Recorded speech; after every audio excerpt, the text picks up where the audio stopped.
So, in these gender debates, when it comes to relationships and finances, I notice there's usually certain dominating voices. On one side, you have modern women, who I guess are like the center of all of this. And then on the other side, it's those defending men and calling out modern women from usually a conservative standpoint. And I guess that would be the manosphere. And then on occasion, there's like a third voice, and that from what I see typically, they call out the manosphere from like a far left standpoint. Now, I think the truth is somewhere in all of this. I think all sides have valid points, but because of how social media works, only the extreme of either side gets traction when it's put out there. And for people that's looking for advice or simply just browsing social media without any kind of exposure prior to the points of views of, a man or a woman, the only representation they get of either side is the extreme. Alright, so I'm gonna just use this example. So the notion that men don't care about a woman's money, I've seen this point get taken so many different places. There's a whole lot of truth to that statement, but as a blanket statement, I think it's wrong because many guys aren't in the position to handle relationships expenses on their own.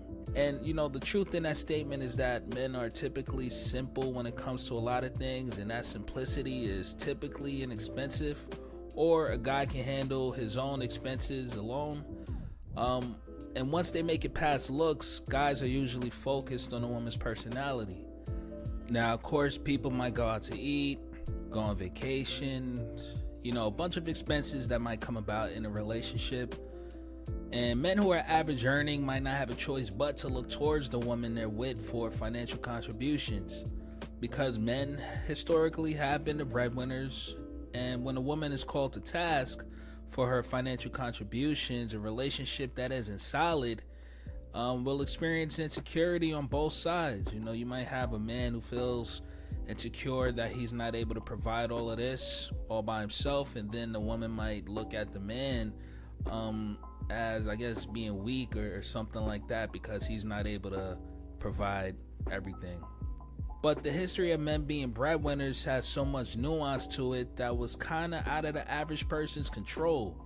So a person looking for dating advice from social media probably already has an idea that men were historically the providers, something they're not wrong about.